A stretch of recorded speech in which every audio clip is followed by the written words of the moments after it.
কিন্তু 7 জন যুবক ছিল, তারা স্রোতে গা ভাসিয়ে দেয়নি, স্রোতের বিপরীতে তারা ঈমান নিয়ে দাঁড়িয়েছে। তারা ঈসা আলাইহিস সালামের রেখে যাওয়া সত্য ধর্মের উপর ঈমান এনেছে, আখিরাতে তারা বিশ্বাস করত। তো এই 7 জন যুবকের কথা ছড়াতে ছড়াতে রাজা দাকিয়ানুসের কাছে চলে যায়। উনি তো রেগে মেগে আগে ডেকে পাঠালো 7 জন। তাদেরকে জিজ্ঞেস করলো, তোমরা কাকে মানো? বলতেছে এক আল্লাহকে মানি। সাহসী, খুবই সাহসী। বলতেছে তুমি কি জানো তোমরা কার সামনে কথা বলতেছো? আমি তো তোমাদেরকে মৃত্যুদণ্ড দিতে পারি। তারা বলে দেন, কিন্তু আমরা সব বিসর্জন দিলেও ঈমান বিসর্জন দিতে পারবো না। সুবহানাল্লাহ। তিনি বললেন, তোমরা যুবক মানুষ, রক্ত গরম, আবেগে কথা বলতেছো, 3 দিন সময় দিলাম, যাও ঈসার নাম ভুলে যাও, আখিরাত ভুলে যাও, আল্লাহর নাম ভুলে যাও। 3 দিন পরে তোমাদেরকে আবার ইন্টারভিউ নেব। ওই দিন যদি একই কথা বলো, পাথর মেরে 7 জনকে দুনিয়া থেকে উড়িয়ে দেব। তারা চলে গেল। এবার 7 বন্ধু মিলে পরামর্শ করতে লাগলো, কি করতে পারি আমরা, এই গুণে ধরা সমাজকে আমরা কিভাবে বাঁচাবো, এই পৌত্তলিকতার ছোবল থেকে এই ইফসিস নগরীকে বাঁচাবো কি করে। নগরীটার নাম ছিল ইফসিস নগরী। বর্তমানে এটা তুরস্কের ইজমির শহরে অবস্থিত। এখনো জায়গাটা প্রত্নতাত্ত্বিকদের ইয়েতে এটা সংরক্ষিত, এখনো টুরিস্টরা যায়। তো তারা বললো, আমরা ঈমান বিসর্জন দেব না, যদি আমরা ওদের কথা মেনে নেই আমরা তো মুশরিক হয়ে গেলাম। চলো আমরা এক কাজ করি, আমরা এলাকা ছেড়ে দিই। এই 7 যুবক আল্লাহর উপর ভরসা করে তারা বাড়ি ঘর আত্মীয় স্বজন সব ছেড়ে দিয়ে লোকালয় ছেড়ে দূরে একটা পাহাড়ের ভেতরে আশ্রয়। পাহাড়ের ভেতরে একটা গুহা ছিল। এই গুহা কি আরবিতে বলে আল কাহাফ। কি বলে? এই সূরার নাম কি? সূরাতুল কাহাফ। তো তাদের সাথে সাথে একটা কুকুরও যাচ্ছে। তারা বারবার তাড়িয়ে দেওয়ার চেষ্টা করতেছিল কুকুরটাকে, যাতে না যায়, কিন্তু কুকুর শুধু কান্না করে তাদের সাথে যাওয়ার জন্য, ঘেউ ঘেউ করতেছিল। এই কুকুরটাকেও সাথে নিল। ভালো মানুষদের সাথে থাকলে কি হয় দেখেন, এই কুকুরের কথা, যেহেতু 7 জন ইমানদারের সাথে একটা কুকুর ছিল, এই কুকুরের কথা আল্লাহ সূরাতুল কাহাফে উল্লেখ করে দিয়েছে। ওয়া কালবুহুম বাসিতুন যিরাআইহি বিল ওয়াসিল। তো তারা ভিতরে গেল, যে প্রচন্ড ক্লান্ত, তারা ঘুমিয়ে পড়ল। কি করলো? এই এক ঘুমে আল্লাহ 309 বছর কাটাই দিলেন। কয়শো 9 বছর? 9 বছর ঘুম, সব ঘুম, প্রচন্ড ঘুম, ঘুম যেন আর কাটে না। 309 বছর পরে এরা জাগলো। এখন খুব ক্ষুধা, ঘুমে আর মন ভাঙতেছে। আর একজন জিজ্ঞেস করতেছে, কি লম্বা সময় ঘুম দিলাম কোথায় আমরা? একজন বলতেছে, হ্যাঁ মনে সারাদিনই ঘুমাইছি আমরা। আরেকজন বলতেছে, না না সারাদিন না, দিনের কিছু অংশ হয়তো ঘুমাইছি। আসলে কয় বছর ঘুমাইছে? 309 বছর। এদিকে সভ্যতার তো চেঞ্জ। এখানে ওই দাকিয়ানুস মরে, এর ছেলে মরে, এর নাতি মরে, পুতি মরে, এখন 6ষ্ঠ নম্বর রাজা আসছে। প্রজন্মের পর প্রজন্ম তো শেষ। 309 বছর কমপক্ষে 4-5টা জেনারেশন চেঞ্জ হবে। তো জেনারেশন চেঞ্জ হয়ে, এলাকা চেঞ্জ হয়ে, তারা যে স্বপ্ন দেখেছিল এই ইফসিস নগরীতে কালিমার পতাকা উঠবে, তাদের স্বপ্ন আল্লাহ বাস্তবায়ন করেছে। 309 বছরের ব্যবধানে এই এলাকার সবাই মুসলিম হয়ে গেছে। আল্লাহ চাইছিলেন ওদেরকে দেখাবে এটা, যে স্বপ্নটা যে বাস্তবায়ন হয়েছে এটা দেখাবে। ঘুম থেকে উঠছে, একজনকে তারা বললো যে লুকায় লুকায় চাদর মুড়ি দিয়ে কিছু রুটি নিয়ে আসো বাজার থেকে, যাতে তোমাকে না চিনে। চাদর মুড়ি দিয়ে যাও। কিছু পয়সা ছিল, মুদ্রা দিয়ে দিছে। তো সে যে যখন দোকানদারের কাছ থেকে রুটি নিয়েছে আর মুদ্রা দিছে, দোকানদার বলে, এই মুদ্রা কোথা থেকে আসলো? 309 বছর আগে মালয়েশিয়াতে রিঙ্গিট ছিল কিনা জানি না, যেভাবে ওরা ট্রানজাকশন করতে পারে, যেটা ছিল ওইটা যদি এখন কেউ দেয়, রাজধানী বিলাসে খাবার পাওয়া যাবে? হ্যাঁ। তো রুটিওয়ালা বলে, তুমি বর্তমান সময়ের মুদ্রা দাও, এটা দিচ্ছ কেন? বলতেছে, এটা তো বর্তমান সময়ের মুদ্রা। বলতেছে, এই যে মুদ্রার মধ্যে দেখো কোন সালের সিল দেওয়া, এটা তো শত শত বছর আগে। বলতেছে, কি বলে শত বছর আগে? আমি তো আজকে সকালেই বাজার করলাম, ওই বাজার করে যে টাকাগুলো ছিল ওইটাই তো পকেটে।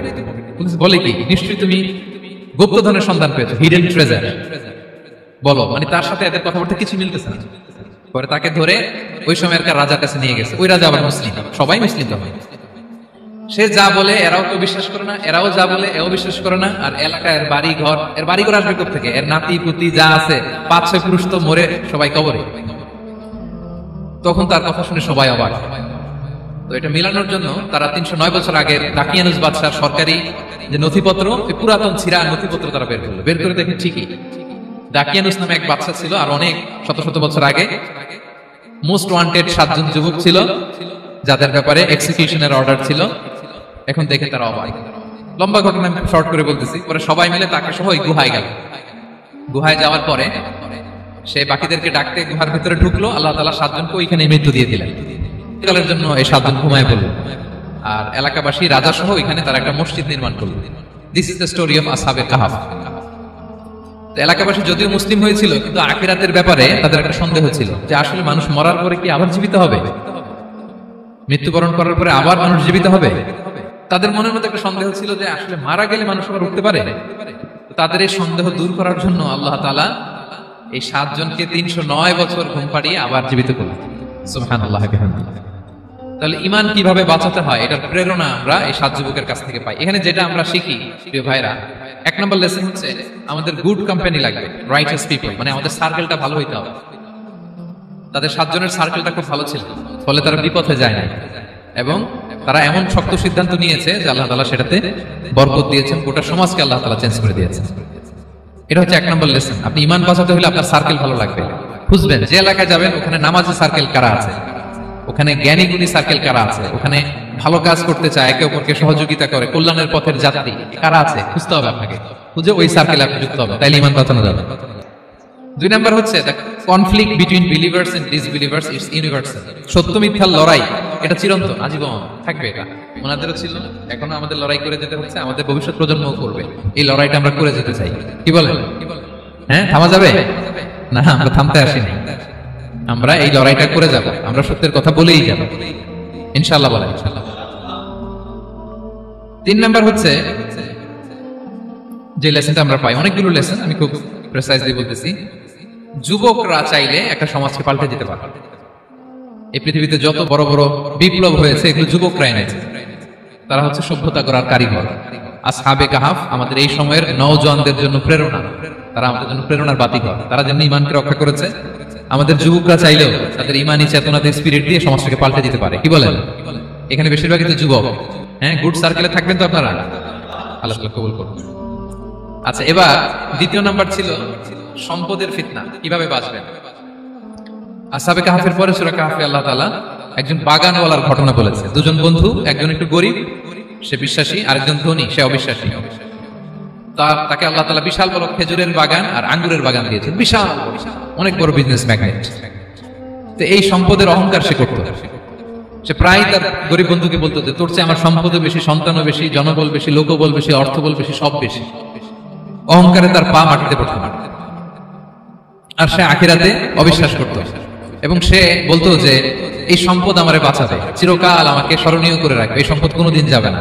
অনেক বড় বড় ধনীরা আছে, তারা এরকম মনে করে যে আমি এত বড় সিআইপি, হ্যাঁ, আমি এত বড় বিজনেস ম্যাগনেট, এই দিন বোধহয় আর চেঞ্জ হতে পারে না, আমার আজীবনই বোধহয় এত পাওয়ার থাকবে, এত সম্পদ থাকবে। এটা ভুল ধারণা। এই যে তুরস্কে দুর্ভিক্ষ হইল না, আপনারা দেখছেন না যে অনেক সম্পদের মালিক বাড়ি ঘর ভেঙে রাস্তার ফকির।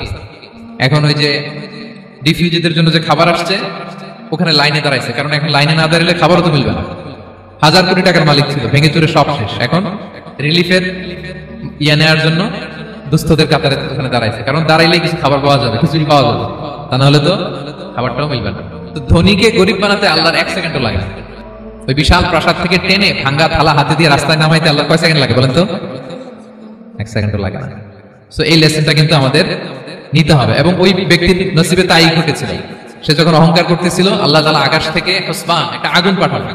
ওই আগুন এসে তার আঙ্গুরের বাগান, তার খেজুরের বাগান, বিশাল মাইলকে মাইল এই বাগান জ্বালিয়ে পুরো মুহূর্তের মধ্যে সারকার করেছে এবং মুহূর্তের মধ্যে সে পথের ভিখারি, ফকির।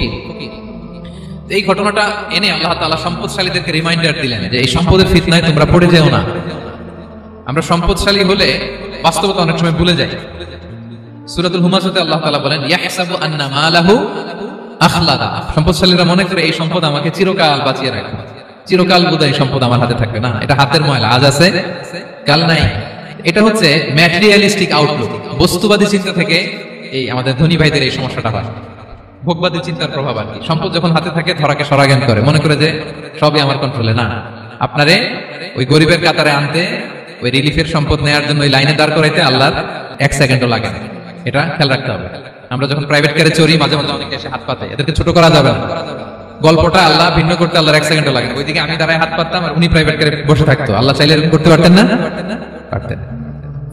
তো এখান থেকে আমাদের জন্য শিক্ষা হচ্ছে সম্পদ এটা ক্ষণস্থায়ী, আজ আছে কাল নাই। এটা ক্ষণস্থায়ী, এটাকে এভারলাস্টিং মনে করা যাবে না। এভারলাস্টিং হচ্ছে আখিরাত। ওয়ালাল আখিরাতু খায়রুল লাকা মিনাল উলা। আখিরাত তোমার জন্য দুনিয়ার চেয়ে শ্রেষ্ঠ। এবং আল্লাহ তাআলা দৃষ্টান্ত একটা দিয়েছেন যে দুনিয়ার জীবনটা হচ্ছে কামা, ওই পানির মতো যেটা আনসালনাহু মিনাস সামা, আকাশ থেকে নাজিল করেছি।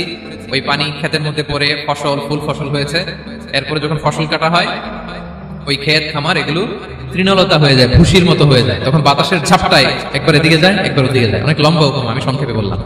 তো শেষ আউটপুটটা হচ্ছে এটা, সম্পদ এটা মুহূর্তেই চলে যেতে পারে। সম্পদ উপার্জন জায়েজ আছে, মুসলিমরা সম্পদ উপার্জন করতে পারবে, কোনো অসুবিধা নাই। আপনি যদি ধনী হন এটা ভালো, ফলে আপনি যাকাত দিতে পারবেন, অসহায় দুস্থদের সহায়তা করতে পারবেন, কন্ট্রিবিউট করতে পারবেন।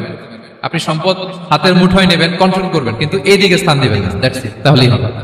আমরা সম্পদ কি করতে পারবো? উপার্জন করতে পারবো, কিন্তু হৃদয়ে স্থান দিতে পারবো না। হৃদয়ে স্থান থাকবে আখিরাতে।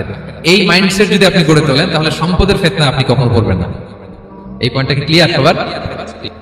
জ্ঞানেরও কিন্তু এলেমেরও একটা গরম আছে। যার এলম আছে তার মধ্যে এই সমস্যাটা কাজ করে। সেটার জন্য আল্লাহ তাআলা মুসা আলাইহিস সালাম, খিজির আলাইহিস সালামের ঘটনা বলেন। আমি খুব সংক্ষেপে বলবো, সময় কম। মুসা আলাইহিস সালাম হচ্ছে বনি ইসরাইলের নবী, আর খিজির আলাইহিস সালাম কেউ বলেছেন নবী, কেউ বলেছেন আল্লাহর ওলি। আসলে আরবিতে ওনার নাম খদির, আমরা বাংলায় বলি খিজির। খদির মানে সবুজ। উনি যে কোনো জায়গায় বসলে ওখানে মরা গাছ লতা পাতা এগুলো সবুজ হয়ে যেত। অনুর্বর এলাকার উপর দিয়ে হেঁটে গেলে ওটা উর্বর হয়ে যেত। তো মুসা আলাইহিস সালাম একবার ওয়াজ করতেছেন এইভাবে বনি ইসরাইলের সামনে, খুতবা দিচ্ছেন। হঠাৎ এক লোক দাঁড়ায় বলে, ইয়া নবী আল্লাহ, মান আ'লামু ফিল আরদ, বর্তমান পৃথিবীতে সবচেয়ে জ্ঞানী কে? মুসা আলাইহিস সালাম বলেন, ফাকালা আনা, আমি। কি বললেন? উনি আসলে ভুল কিছু বলেন নাই, কারণ প্রত্যেক জামানার নবীকেই আল্লাহ তাআলা সবচেয়ে বেশি জ্ঞান দিয়ে পাঠান, কারণ তার কাছে ওহীর জ্ঞান আসে, অদৃশ্যের খবর আসে, ইলমুল গায়ব আসে। কিন্তু এই উত্তরটা আল্লাহ তাআলার পছন্দ হয়নি। আল্লাহ তাআলা চাচ্ছিলেন মুসা যদি বলতো আল্লাহ তাআলাই জানে কি জ্ঞানী বা আল্লাহই সবচেয়ে জ্ঞানী, এরকম হলে ভালো হতো। কিন্তু মুসা আলাইহিস সালাম কি বলছে? আমি। এখন প্রশ্ন করলো, সবচেয়ে বড় জ্ঞানী কে? উনি কি বললেন? আমি। এই যে আমি এটাতে ঝামেলা আছে। আমি বড়, আমি জানি, আমি সব। This is problematic. আল্লাহ এটা পছন্দ করলেন না। আল্লাহ তাআলা মুসা আলাইহিস সালামকে বললেন, মুসা তুমি যে বলছো তুমি জ্ঞানী, না তুমি জ্ঞানী না, তোমার চেয়ে বড় জ্ঞানী আছে। মুসা আলাইহিস সালাম বলে, তাই নাকি? আমার চেয়ে বড় জ্ঞানী কে? তো আল্লাহ তাআলা বললেন, ইযহাব ইলা মাজমাইল বাহরাইন, দুই সাগর বা দুই নদীর মিলনস্থলে যাও, ওখানে আমার এক বান্দা আছে তোমার চেয়েও জ্ঞানী। মুসা আলাইহিস সালাম বললেন, তাই নাকি? তো আল্লাহ, আমি কিভাবে চিনব? উনি কোথায় থাকে কিভাবে বুঝবো? আল্লাহ বললেন, একটা বড় মাছ নাও, এটাকে ফ্রাই করো, এটাকে ফ্রাই করে একটা ঝুড়ির ভেতরে নাও, যেখানে এই মাছটা সাগরে ঢুকে যাবে ওখানে আমার বান্দাকে পাবে। তো উনি উনার সহযোগী ইউশা ইবনে নুনকে নিয়ে হাঁটতে লাগলেন। হাঁটতে হাঁটতে এক জায়গায় ক্লান্ত হয়ে পাথরের পাশে বিশ্রাম নিলেন। ওই পাথর থেকে আবার এক ধরনের পানি বের হয়, পানিটারে বলে আবে হায়াতের পানি, মাউল হায়াত, জীবন নদীর পানি। এই পানি কোনো মৃত প্রাণী বা বস্তু গায়ে লাগলে এটা জীবিত হয়ে যায়। তো ওনারা পাথরে হেলান দিয়ে বিশ্রাম নিচ্ছিলেন। ওই পানি ওই ফ্রাই করা মাছের গায়ে লাগার সাথে সাথে মাছ জীবিত হয়ে ঝুড়ি থেকে বের হয়ে সাগরে ঢুকে গেছে। ওনারা আর খেয়াল করেন। এরপর আবার হাঁটতে লাগলেন। হাঁটতে হাঁটতে যখন ক্লান্ত তখন বলে, এই ইউশা, আমাদের ওই মাছ ফ্রাই মাছটা দাও, এখন খাই। ঝুড়ি খুলে দেখে মাছ নাই। মাছ গেল কোথায়? তখন ইউশা বললো, হয়তো আমরা যে পাথরের ওখানে বিশ্রাম নিয়েছিলাম ওখানে আমরা এখানে হারিয়ে ফেলছি। চলো চলো, আরে ওইদিকে তো যেতে হবে আমাদের। উনি গেলেন, যে দেখে মাছ যে জীবিত হয়ে বালুর এদিকে নাড়াচাড়া করতে করতে সাগরে ঢুকে গেছে, ওখানে দাগ আছে। মুসা আলাইহিস সালাম ঢুকলেন সুরঙ্গ, ঢুকে দেখে চাদর গায়ে দিয়ে এক লোক শুয়ে আছে। সালাম দিলেন, আসসালামু আলাইকুম। ওই লোক চাদর আর সরায় না, ভিতর থেকে বলতেছে, ওয়ালাইকুম আসসালাম। তো চাদরের ভিতর থেকে উনি বলে, মান আন, তুমি কে? মুসা আলাইহিস সালাম বললেন, আনা মুসা, আমি মুসা। উনি বলেন, মুসা বনি ইসরাইল, বনি ইসরাইলের মুসা? বললেন, হ্যাঁ। কেন এসেছো? এবার চাদর খুললেন। বলতেছে, আপনার কাছ থেকে কিছু শিখতে আসছি। আল্লাহ বলছে, আপনি নাকি সবচেয়ে বড় জ্ঞানী। আমি ভুল করে বলে ফেলছিলাম আমি, আল্লাহ বলছেন যে আপনি নাকি জ্ঞানী। বলতেছে, না, তুমি আমার জ্ঞান নিতে পারবে না, ওই ধৈর্য শক্তি তোমার নাই। মুসা আলাইহিস সালাম বললেন যে, আপনি যে কোনো শর্তে আমাকে একটু রাখেন কয়েকদিন, আপনার সাথে আমি রাজি। বললেন, না, তুমি পারবা না। মুসা আলাইহিস সালাম জোর করতে লাগলেন। অবশেষে খিদির আলাইহিস সালাম রাজি হলেন। বললেন, শর্ত হচ্ছে আমি যাই করি আর না করি আমাকে কোনো প্রশ্ন করা যাবে না। মুসা আলাইহিস সালাম বললেন, ওকে। সফর শুরু হলো। সামনে নদী, এক লোক তাদের নৌকা দিয়ে নদী পার করাই দিল। নদী পারাপারের পর খিজির আলাইহিস সালাম লাঠি দিয়ে নৌকার তলাটা ছিদ্র করে দিলেন। মুসা আলাইহিস সালাম বললেন, ইন্নালিল্লাহ, এটা আপনি কি করলেন? ওরা আমাদেরকে নদী পার করে দিল, আর যে ভাড়াটা আসছিল এটাও নিল না, আমাদেরকে সম্মান দেখালো, আপনি নৌকা ছিদ্র করে দিলেন। খিজির আলাইহিস সালাম বলছে, এই আমি বলছিলাম না তুমি ধৈর্য ধারণ করতে পারবে না, যাও তোমার রাস্তায়, তুমি আমার রাস্তায়। মুসা আলাইহিস সালাম আবার ক্ষমা চাচ্ছেন যে আপনি আমার ক্ষমা করেন, আমি তো ভুলে গেছি। আর প্রশ্ন করবেন। চলতে লাগলেন। হঠাৎ বাচ্চারা খেলতেছে, এক বাচ্চাকে ধরে হত্যা করলেন খিজির আলাইহিস সালাম। এবার তো মুসা আলাইহিস সালাম রেগে গেছে, আপনি করলেন নাকি? নিষ্পাপ ফুলের মতো শিশুকে হত্যা করলেন। খিজির আলাইহিস সালাম বলে, এই আমি জানতাম যে তুমি ধৈর্য ধারণ করতে পারবে না, তোমার রাস্তা এক, আমার রাস্তা এক, যাও। এবার মুসা আলাইহিস সালাম করজোর করতেছে যে this is the last chance, একটা ফাইনাল চান্স দেন, একটা সুযোগ দেন, আর আমি প্রশ্ন করব, এটাই লাস্ট। বললেন, ওকে, ঠিক আছে। হাঁটতে হাঁটতে এক ইহুদি বসতির সামনে যে হাজির, দুজনই খুব ক্ষুধার্ত, খাবার চাইলো, এরা আবার কৃপণ, খাবার দিল না। তো খিজির আলাইহিস সালাম বললেন ঠিক আছে, খাবার যেতে দিচ্ছেন, আমরা চলে যাই। যাওয়ার পথে দেখতেছি এই এলাকার একটা দেয়াল ভেঙে পড়ে যাবে। তিনি বললেন মুসা চলো এটা ঠিক করে দেই। দুইজন মিলে প্রচন্ড ক্ষুধায় এটা সেটা এনে দেয়ালটা তৈরি করতেছে। মুসা আলাইহিস সালাম তো এমনি রাগী, পেটে আবার ক্ষুধা, আবার বলছে কিছু বলাও যাবে না। তিনি এবার আর প্রশ্ন করেন, বলতেছে ওরা এত কিপটামি করলো আর আপনি এটা করে দিলেন, আপনি তো চাইলে এটা টাকা নিতে পারতেন, পারিশ্রমিক নিতে পারতেন চাইলে। এই কথা বলার পর খিজির আলাইহিস সালাম বললেন হাযা ফিরাকু বাইনি ওয়া বাইনি, এখানেই তোমার আমার সেপারেশন,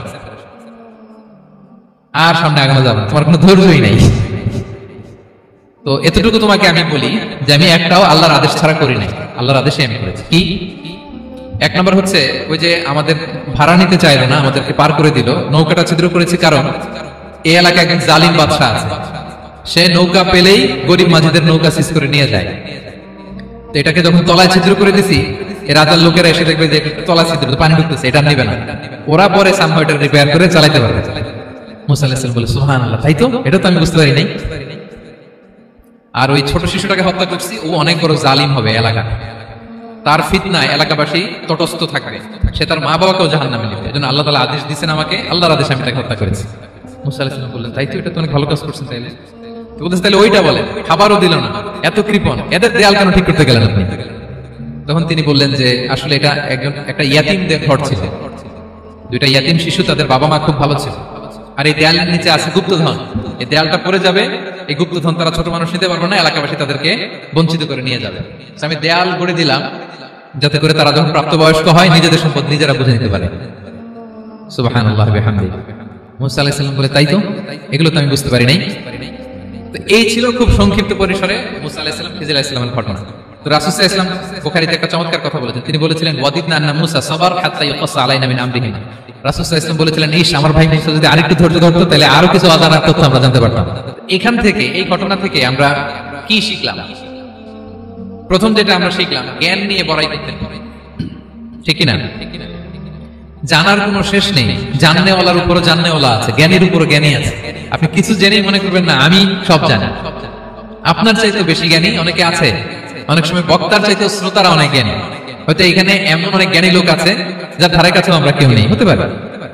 সো আমি সব জানি, এটা ভুল, এটা শয়তান বলে। এটা কে বলে? শয়তান বলে। আবু নওয়াস একটা কবিতা লিখেছেন, ওয়াকুল্লি মান ইয়াদঈ ফিল ইলমি ফালসাফাতান হাবাসতা শাইআন ওয়া গাবাত আনকা আশিয়াউ। কেউ যদি বলে আমি সব জানি, তুমি তাকে বৃদ্ধাঙ্গুলি দেখিয়ে বলো আপনি কিছুই জানেন না, আপনি অল্প কিছু জেনেছেন, জানার এখনো অনেক বাকি। তাহলে মুসা আলাইহিস সালামের এই ঘটনা জিজ্ঞেস করা হলো কে জ্ঞানী, উনি বললেন আমি জ্ঞানী। এরকম কি আমরা কখনো বলবো? না। সবচাইতে বড় জ্ঞানী কে? ওয়া ফাওকা কুল্লি যী ইলমিন আলীম, সবচাইতে বড় জ্ঞানী আল্লাহ তাআলা। সো জ্ঞান নিয়ে আমরা অহংকার করব না। দুই নম্বর যে শিক্ষাটা আমরা পাই, ওই যে নৌকা দিয়ে পারাপার হচ্ছিল, তখন একটা চড়ুই পাখি এসে সাগরের মধ্যে মুখ দিয়েছে। তো খিজির আলাইহিস সালাম বললেন মুসা, তুমি কি চড়ুই পাখিটা দেখতে পাচ্ছ? হ্যাঁ দেখতে পাচ্ছি। চড়ুই পাখিটা যে সাগরে মুখ দিয়ে দেখতে পাচ্ছ? হ্যাঁ দেখতে পাচ্ছি। তখন খিজির আলাইহিস সালাম বললেন চড়ুই পাখিটা সাগরে মুখ দিয়ে পানি খাওয়ার পরে চড়ুই পাখির ঠোঁটে বা চঞ্চুতে যতটুকু পানি লেগে আছে, এই পানিটা হচ্ছে তোমার, আমার এবং মহাবিশ্বের আমাদের সকলের জ্ঞান, আর এই মহাসাগরের সকল পানি হচ্ছে আল্লাহ তাআলার জ্ঞান। আল্লাহ তাআলা বলেছেন ওমা উতিতু মিনাল ইলমি ইল্লা কালিলা, আমি তোমাদেরকে একেবারে অল্প জ্ঞান দিয়েছি, একেবারে অল্প। এই রহস্যে ঘেরা এই মহাবিশ্বের অনেক কিছু আমাদের অজানা, প্রিয় ভাইরা, আমরা অনেক কিছু জানি না, আমাদের এই লিমিটেড নলেজ এগুলো ধরে না, তারপর আমরা জ্ঞানের বড়াই করি। আপনারা উপমাটা বুঝতে পারছেন? একটা নৌকা থেকে চড়ুই পাখি ঠোঁট দিয়ে পানি খাচ্ছে, পানি খাওয়ার পরে স্বভাবতই চড়ুই পাখির ঠোঁটে একটু পানি তো লাগবে। খিজির বললেন যে এই পানিটা হচ্ছে তোমার আমার পৃথিবীর সবার জ্ঞান, আর এই সাগরের বাকি পানিগুলো কার জ্ঞান? এবার বুঝতে পারছেন আল্লাহ তাআলার জ্ঞানের পরিধি। আমরা জ্ঞান নিয়ে যেন কখনো কি না করি, বড়াই না করি। জ্ঞান দুই ধরনের, একটা বাহ্যিক জ্ঞান, একটা অন্তর্নিহিত জ্ঞান, এক্সটার্নাল নলেজ, ইন্টারনাল নলেজ। আমরা যখন কোরআন হাদিস পড়ি আমাদের বাহ্যিক জ্ঞান অর্জন হয়। কোরআন হাদিস পড়লেই আপনি জ্ঞানী হয়ে জানেন। এটা কোরআন হাদিস পড়তে হয়, এটা ডাইজেস্ট করতে হয়, এটার উপর আমল করতে হয়। এই জ্ঞান অর্জন শেষে এরপরে আল্লাহ প্রিয় বান্দাদেরকে আল্লাহ অন্তরে ইলমের নূর দেন, ইলহাম দেন। That is the knowledge, that is the pure knowledge. আপনি হাফেজুল কোরআন হয়ে ভাবেন না আপনি সব জানেন, আপনি বুখারী মুখস্থ করে ভাবেন না সব জানেন। এই সব জ্ঞান অর্জন করার পরে ইলমের নূর হাসিল হয়, সেটা আল্লাহ সবারে দেয় না। সো এই অন্তর্নিহিত জ্ঞান, দূরদৃষ্টি, farsightedness, that is the pure knowledge. এটার জন্য বছরের পর বছর, যুগের পর যুগ সাধনা করতে হয়। সেটার জন্য এই জ্ঞান অর্জনের জন্য তিনটা জিনিস করতে হয় এলেমে নূর অর্জনের জন্য। কয়টা? এক হচ্ছে বিনয়, দুই হচ্ছে সফর, তিন হচ্ছে সবর। আবার বলি, এক হচ্ছে বিনয়, দুই হচ্ছে সফর, তিন হচ্ছে সবর। আল্লাহ তাআলা আল্লাহর নবীকে তাওরাত দেওয়ার পরও আরো ট্রেনিং সেশন করাইছেন খিজির আলাইহিস সালামের কাছে। যাও, ওনার কাছে গেলে তুমি ছোট হবা, উন্নত হবা। জ্ঞান যদি আমি নিতে চাই আমাকে ছোট হইতে হবে। ধরেন একটা গ্লাস থেকে একটা খালি গ্লাসে পানি ঢালবো, তো যেটাতে নেওয়া হবে এটা উপরে থাকলে হবে? যে গ্লাসটার মধ্যে পানি আছে এটা উপরে থাকবে, ওইটা ব্ল্যাঙ্ক গ্লাসের মধ্যে পড়বে। আপনি নলেজ ইলম নিতে চাইলে আপনাকে নিচে থাকতে হবে, উনি উপরে থাকবে। আপনার শায়েখ আপনাকে দিবে, আপনার উস্তাদ আপনাকে দিবে, আপনার মুর্শিদ আপনাকে দিবে। বুঝতে পেরেছেন? তাহলে আমাদেরকে হাম্বলনেস লাগবে, শিখতে হইলে হাম্বল হইতে হয়, বিনয়ী হইতে হয়। আচ্ছা, 2 নাম্বার সফর করতে হয়। এটা আল্লাহ মুসা আলাইহিস সালামকে দিয়ে করাইছেন, যাও পিছে পিছে উস্তাদের পিছে পিছে ঘুরো। এজন্য সফর করতে হয়। এখন ঘরে বসে অনেক কিছু জানা গেল, উস্তাদের সান্নিধ্য লাগে, সফর করতে হয়। আমাদের ক্লাসিক আলেমরা হাদিস কালেকশনের জন্য শহরকে শহর সফর করতেন। এখন আমাদের আলেমরা দেওবন্দে যায়, মিশরে যায়, মদিনায় যায়, এগুলো আপনাকে লাগবে। তাহলে বিনয়, সফর, 3 নম্বরে কি? সবর। ধৈর্যশীল হইতে হবে। দেখেন মুসা আলাইহিস সালাম বারবার প্রশ্ন করে ফেলতেছেন, বারবার ওয়াদা ভঙ্গ করতেছেন, এরকম করলে হবে না। ধৈর্য লাগবে। ধৈর্যের বলে বলিয়ান হলে তখনই আপনার মধ্যে ইলম আসবে। তাহলে জ্ঞানের ফিতনায় পড়ার আর আমাদের কোনো সম্ভাবনা আছে? আমরা বিনয়ী হব, আমরা জ্ঞান আল্লাহর দিকে ফিরাই দেব, আমরা বলবো উনি সবচেয়ে ভালো জানেন। পারা যাবে তো ইনশাআল্লাহ? আল্লাহ নিজের পরিচয় দিচ্ছেন। আল্লাহ বলে, আমাকে চিনে নাও, আমি হচ্ছি আল্লাহ তোমাদের রব, লা ইলাহা ইল্লাহু, তিনি ছাড়া কোনো ইলাহ নাই। আছে? আল্লাহ ছাড়া আমাদের কোনো ইলাহ আছে? বাঁচানেওয়ালা আছে? তরানেওয়ালা আছে? মুক্তি দেওয়ার কেউ আছে? আমাদের বাঁচাতে পারেন, রক্ষা করতে পারেন, মুক্তি নিশ্চিত করতে পারেন একজন সত্তা। তিনি কে? তার নাম কি? সবাই বলেন। আল্লাহ নামটা জপতে আপনার কষ্ট লাগে তো কেমন লাগে? ভালো লাগে? তাহলে প্রাণ ভরে আল্লাহকে ডাকেন, বলেন আল্লাহ। সবাই প্রাণ খুলে আল্লাহকে ডাকবেন, বলেন আল্লাহ। তাহলে যাকে আমরা সব সময় ডাকি, যাকে সব নবীরা ডেকেছে, সব আল্লাহর ওলিরা ডেকেছে, আল্লাহর প্রিয় ভাজনরা ডেকে আল্লাহর প্রিয় হয়েছে, তার নাম কি? তার নাম রেখেছে কে? আল্লাহ নিজেই রাখছে। সুন্দর বলছে। আমার নাম রাখছে কে বলেন তো? কয় আল্লাহ। আমার নাম বলে আল্লাহ রাখছে। আমার নাম রাখছে কে? মা বাবা। আপনার নাম রাখছে কে? আপনার নাম রাখছে কে? মা বাবা। তো আল্লাহর মা বাবা আছে? লাম ইয়ালিদ। আল্লাহ বলে, আমার কেউ জন্ম দেয়ও নাই, আমি কারো কাছ থেকে জন্ম নেইও নাই। সুবহানাল্লাহ পড়বেন না? লাম ইয়ালিদ। আল্লাহর বাবা নাই, দাদা নাই, আমাদের মতো আত্মীয় স্বজন নাই, সন্তান নাই, স্ত্রী নাই। এজন্য আল্লাহ বলেন, আমি আমার নামটা নিজেই রেখে দিয়েছি। ইন্নানি আনাল্লাহু লা ইলাহা ইল্লা আনা ফা'বুদনি ওয়া আকিমিস সালাতা লিযিকরি। আল্লাহ নিজের পরিচয় দিয়ে বলেন, ইন্নানি আনাল্লাহ, আমি হলাম আল্লাহ। তিনি কে? লা ইলাহা ইল্লা আনা, আমি ছাড়া কোনো ইলাহ নাই। তাই ফা'বুদনি, আমি আল্লাহর ইবাদত করো। ওয়া আকিমিস সালাতা লিযিকরি, আমার স্মরণে নামাজ কায়েম করো। আল্লাহ তার নাম কেউ রাখে নাই, তিনি রাখছেন। কারণ আমার দাদা আছে, দাদা রাখছে। আমার বাবা আছে, বাবা রাখছে। আল্লাহ দাদা আছে, বাবা আছে, তার নামটা তিনি নিজেই রেখেছেন। ঠিক কিনা বলেন? তার নাম তিনি নিজেই রেখেছেন। তার কোনো শরীক নাই, তার স্ত্রী নাই, সন্তান নাই, তার পিতা নাই, তার দাদা নাই। আবার এই বিশ্বের বুকে, পৃথিবীর বুকে আল্লাহ নামেও দ্বিতীয় কোনো সত্তা নাই। আছে? আপনি কোনোদিন কারো নাম শুনছেন যে নাম রাখছে আল্লাহ? খুদ ফেরাউন, পৃথিবীর সবচেয়ে বড় সন্ত্রাস, সেও নিজের আল্লাহ দাবি করে নাই। বলছে আনা রব্বুকুমুল আ'লা, ফাহাশারা ফানাদা ফাকালা আনা রব্বুকুমুল আ'লা, আমি তোমাদের বড় রব। কিন্তু সে বলে নাই আমি আল্লাহ। বলছে? কারণ এই নামটা ইউনিক। তার নামটা কেউ রাখার স্পর্ধা করে। তার নাম কি? এ নামের যেদিক দিয়ে যাবেন ওদিক দিয়ে পরিচয় পাবেন। আল্লাহ দিয়ে আল্লাহ কোরআনে অনেক জায়গায় নিজের পরিচয় দিয়ে বলেছেন, আল্লাহু ওয়ালিয়ুল্লাযীনা আমানু ইউখরিজুহুম মিনায-যুলুমাতি ইলান-নূর। আবার আল্লাহ শব্দের আলিফ কেটে দিলে লিল্লাহ দিয়েও পরিচয় পাবেন। লিল্লাহি মা ফিস সামাওয়াতি ওয়াল আরদ। লিল্লাহ থেকে লাম কেটে দিলে থাকে লাহু, লাহুল মুলকু ওয়া লাহুল হামদু, এটা দিয়েও পরিচয় পাবেন। লাহু থেকে লাম কেটে দিলে থাকে হু, হু দিয়েও পরিচয় পাবেন। ওয়াল্লাহুল্লাযী লা ইলাহা ইল্লা হু। সুবহানাল্লাহ পড়। যেভাবে যাবেন ওভাবে আল্লাহর পরিচয় আছে না নাই? এজন্য আল্লাহ আয়াতুল কুরসি শুরু করলেন নিজের নাম দিয়ে। আল্লাহ বললেন, আমি হলাম আল্লাহ, আল্লাহু লা ইলাহা ইল্লাহু, আমি তোমাদের রব, আমার নাম আল্লাহ। লা ইলাহা ইল্লাহু, তিনি ছাড়া কোনো ইলাহ নাই, তিনি ছাড়া কোনো মাবুদ নাই। ঠিক কিনা? সব নবীরা, ও ভাইয়েরা, সব নবীরা এই দাওয়াত দিতে পৃথিবীতে এসেছেন যে আল্লাহ ছাড়া কোনো ইলাহ নাই, এদের কথায় কোনো প্যাচ ঘোষ নেই। ঠিক কিনা বলেন?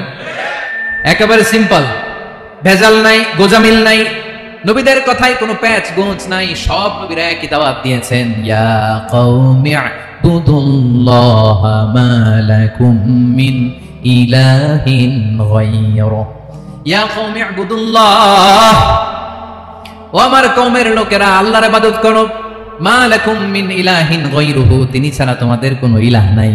আমাদের ইলাহ একজন, বলেন তিনি কে? এটাই তাওহীদ, এটাই ওয়াননেস অফ গড, আল্লাহর একত্ববাদের শিক্ষা। এর বিপরীত হচ্ছে শিরক। এর বিপরীত কি? ক্যান্সারের অ্যান্সার আছে কিন্তু শিরকের কোনো অ্যান্সার। সবচেয়ে বড় গুনাহ, সবচাইতে বড় গুনাহ। ইন্নাল্লাহা লা ইয়াগফিরু আন ইউশরাকা বিহি ওয়া ইয়াগফিরু মা দুনা যালিকা লিমান ইয়াশা। আল্লাহ রাব্বুল আলামিন চাইলে সব ধরনের গুনাহ ক্ষমা করে দেন, কেবলমাত্র শুধুমাত্র শিরকের গুনাহ ছাড়া। কোন গুনাহ ছাড়া বলেন?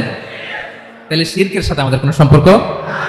আবার আল্লাহ বললেন, লা ইন আশরাকতা লা ইয়াহবাতান্না আমালুক ওয়া লা তাকুনান্না মিনাল খাসিরিন, যদি শিরক করো তোমার আমলগুলো বাতিল করে দেব, কিয়ামতের দিন আখিরাতে তুমি হবা খাসিরিন, লুজার, গেইনার হবা না, সব আমল বাতিল। যদি শিরক করেন, নামাজ বাতিল, হজ বাতিল, রোজা বাতিল, তেলাওয়াত বাতিল, সব বাতিল। যদি শিরক করেন, যদি মাজারে যে সেজদা দেন, যদি বাবার কাছে যান, এরকম ডাকাইত আছে না নেই? মাজারে যে সেজদা দেয়, বাবার দরবারে যে লাফালাফি করে, নাচানাচি করে, বাবার পায়ের মধ্যে পড়ে থাকে, এরকম আছে না নাই? তোমার নামাজ বাতিল, রোজা বাতিল, সব ইবাদত বাতিল করবে কে? বাঁচাতে পারে একজন, তিনি কে? আবার বিশ্বনবী হাদিসে কুদসিতে বললেন, আল্লাহ বলেন, ইয়া ইবাদি লাউ আন্নাকুম আতাইতানি ইয়াউমাল কিয়ামাতি বিকুরাবিল আরদি খাতায়া, কিয়ামতের দিন পুরো জমিন পরিমাণ গুনার বস্তা নিয়ে যদি তুমি আমি আল্লাহর দরবারে হাজির হয়ে যাও, আর ওই গুনার বস্তার মধ্যে যদি শিরকের গুনাহ না থাকে, তাহলে পুরো জমিন পরিমাণ ক্ষমার বস্তা নিয়ে আমি আল্লাহ তোমার কাছে হাজির হয়ে যাব। গুনাহ পুরো জমিন পরিমাণ গুনাহ, কিন্তু এই গুনার মধ্যে কিসের গুনাহ নাই বলুন সবাই? তাহলে পুরো জমিন পরিমাণ ক্ষমা নিয়ে আমাদের কাছে হাজির হয়ে যাবে কে? শিরক করবেন? শিরক করলে বাঁচার উপায় আছে? বাঁচানোর মালিক কে? আওয়াজ করে বলেন। আমাদের ইলাহ কয়জন? সন্তান না হলে চাইবো কার কাছে? দারিদ্রতা আসলে ধনাঢ্যতা চাইবো কার কাছে? অসুস্থতা থাকলে সুস্থ হওয়ার জন্য হাত তুলবো কার কাছে?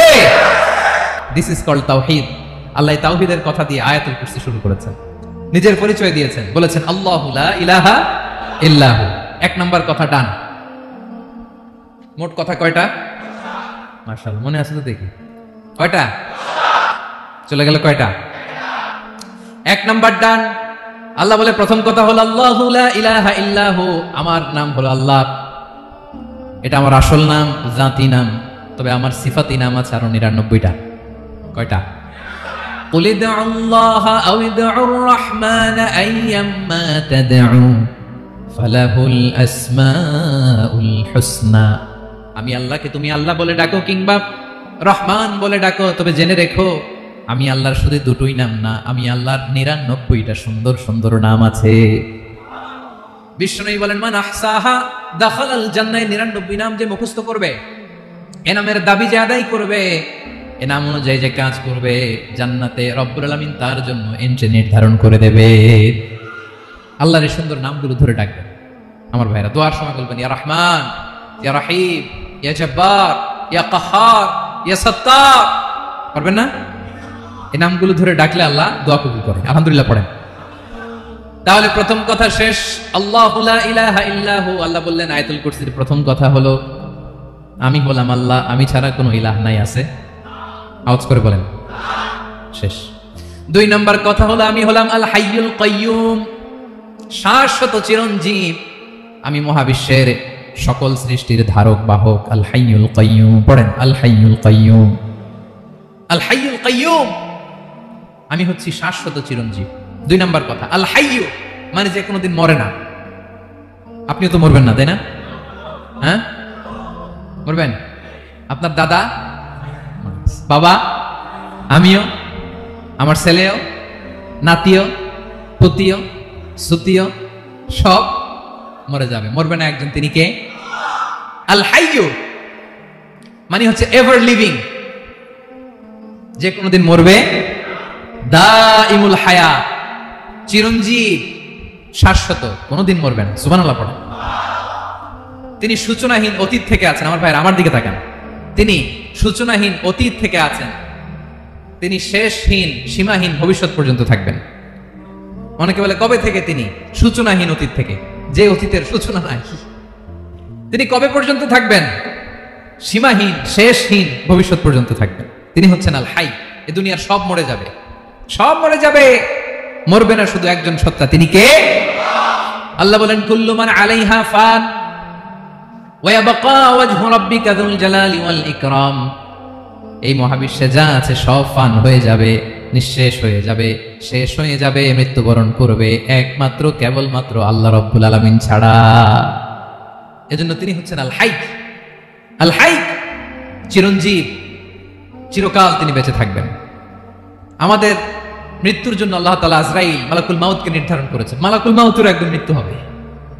আল্লাহ, যার সিংহার ফুৎকারে পৃথিবী কেঁপে উঠবে, যে ইসরাফিল যে মুহূর্তে বাতু পাহাতে এখানে আমি তাফসীর করছি, ঠিক এই মুহূর্তে ইসরাফিল ফেরেশতা সিংহাটা দুই ঠোঁটের মাঝখানে রেখে আরশের দিকে তাকিয়ে আছে। কখন আল্লাহ অর্ডার দিবে ফুৎকার দাও, আল্লাহ বলবে ফুৎকার দাও, 1 সেকেন্ড চোখের পলক যাতে দেরি না হয়, ওকে নিয়ে তাকায় আছে, 1 সেকেন্ড যাতে দেরি না হয়। ওই ইসরাফিলের মৃত্যু হবে, কেউ থাকবে না, থাকবে শুধু একজন সত্তা। বলুন তিনি কে? তিনি হলেন আল্লাহ। আল্লাহ বলে আমি হচ্ছি আল হাই, শাশ্বত চিরঞ্জীব। আমি কখনো মরব না, আমার কোনো লয় নাই, কোনো ক্ষয় নাই। আমি অব্যয়, আমি অক্ষয়, আমার কোনো মৃত্যু নাই। আমি সূচনাহীন অতীত থেকে আছি, আমি শেষহীন ভবিষ্যৎ পর্যন্ত থাকবো। এই জন্য আমি আল্লাহর একটা নাম হলো আল হাই। ক্লিয়ার? আল হাই কারে বলে চিনছেন? যে কোনোদিন, সবাই বলুন, দাইমুল হায়াত, কোনোদিন মরবে না। আল্লাহ বলে আমার 2 নাম্বার আরেকটা নাম আমি বললাম আল কাইয়ুম। আল কাইয়ুম মানে স্বয়ং সম্পূর্ণ, স্বয়ং সম্পূর্ণ, কারো সাহায্য লাগে না। এরকম এদিকে কে কে আছেন? দেখে হাত তুলেন। কারো সাহায্য লাগে না, আছেন? স্বয়ং সম্পূর্ণ এরকম কেউ আছি না? আল্লাহ বলে আসল স্বয়ং সম্পূর্ণ আমি আল্লাহ। কারো কাছে আমি মুখাপেক্ষী নই। গোটা বিশ্বের সবাই আমি আল্লাহর দিকে মুখাপেক্ষী, আমার দিকে ঝুঁকে থাকে, আমার দিকে হাত তুলে কাঁধে ফরিয়াদি। সবগুলো ফকির, সবাই আমার কাছে চায়। আমার আল্লাহ কারো কাছে চাওয়া লাগে নাকি? শুধু নিজেই স্বয়ং সম্পূর্ণ তিনি নয়, তিনি স্বয়ং সম্পূর্ণ বানায়। আমাদেরকে স্বয়ং সম্পূর্ণ বানায় কে? রিজিক দেয় কে? সুস্বাস্থ্য দেয় কে? খ্যাতি দেয় কে? সবকিছু দেওয়ার মালিক আল্লাহ, দুনিয়াটা চালানোর মালিক আল্লাহ। এজন্য তিনি হলেন আল কাইয়্যুম। সুবহানাল্লাহ। মায়ের পেটের ভেতরে যখন ছিলাম রিজিক দিয়েছে কে? আসার পরে আবার রিজিক দিল কে? সুবহানাল্লাহ। মায়ের পেটে একভাবে দিছে, আমার নাভির সাথে মায়ের জরায়ের কানেকশন, ওইটা দিয়ে 8 মাস 9 মাস। আসার সাথে সাথে মায়ের পেট থেকে বেরোলে ওটা কেটে দেয়া হয়। এবার আমরা কাঁদি, আল্লাহ বলে কেঁদো না, খাওয়ার একটা লাইন ছিল, মায়ের বুকের ভেতরে এখন খাওয়ার 2টা লাইন দিয়ে দিলাম। আল কাইয়্যুম, দাইমুল কিয়াম, সব সময় যিনি, সব সময় সৃষ্টির কখন কিভাবে কোনটা লাগবে দেওয়ার জন্য যিনি প্রস্তুত, নিজেই স্বয়ং সম্পূর্ণ কেবল নয়, মানুষকে স্বয়ং সম্পূর্ণ বানায়, তিনি হচ্ছেন আল কাইয়্যুম। সুবহানাল্লাহ বলবেন।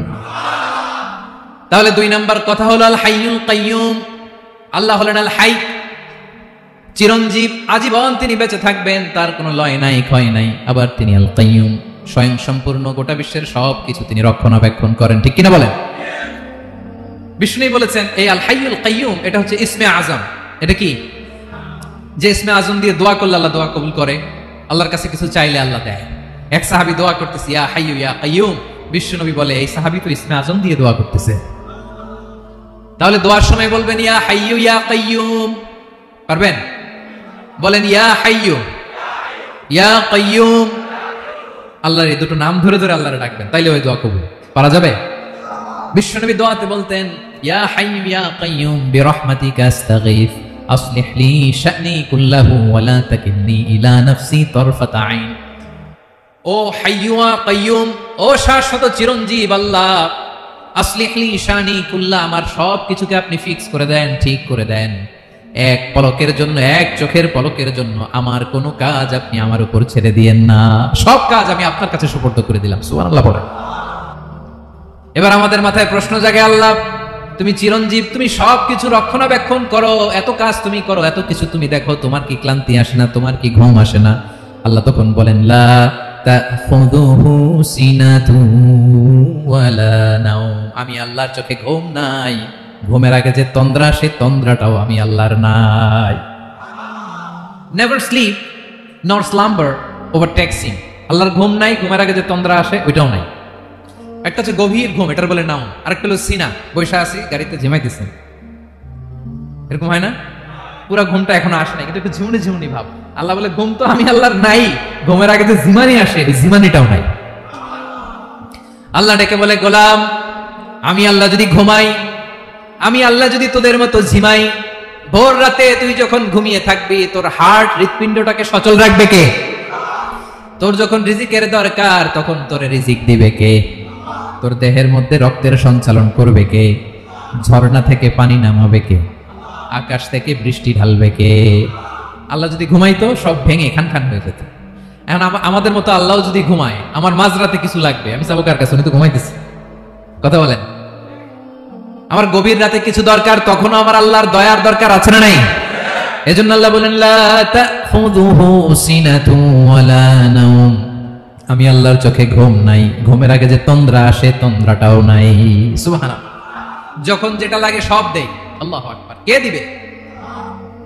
আল্লাহ যদি ঘুমাতো, কে রক্ষণাবেক্ষণ করতো? কেউ ছিল না, কেউ নাই, ভেঙে সব খান খান হয়ে যেত, টুকরো টুকরো হয়ে যেত। আল্লাহু আকবার। এজন্য তিনি ঘুমান না। ঘুমের আগে যে তন্দ্রা আসে, সেটাও তার চোখে আসে না। ঘুম এটা দুর্বলতার প্রতীক। ঘুম কি? সবাই বলেন, কিসের প্রতীক? আমার আল্লাহ তো দুর্বল। হ্যাঁ, আগে অনেক শক্তি ছিল, এখন নাই। হ্যাঁ, যে ফেরাউনকে এক থাপ্পড় মেরে সাগরে ডুবাইছে, আছে ওই ক্ষমতা আল্লাহর? যে নমরুদকে ল্যাংড়া মশা দিয়ে দুনিয়া থেকে শেষ করে দিয়েছে, ওই আল্লাহর ক্ষমতা আজও আছে না নাই? আজও আছে, আজও আছে। ঘুম হচ্ছে দুর্বলতার প্রতীক। আল্লাহর ঘুম নাই। আল্লাহ যদি ঘুমায়, সূর্যের সাথে চন্দ্র লেগে, একটার সাথে আরেকটা লেগে সব খান খান হয়ে যাবে, ঠিক কিনা বলেন? তাহলে 3 নাম্বার কথা হচ্ছে, আল্লাহর ঘুমে ধরে না।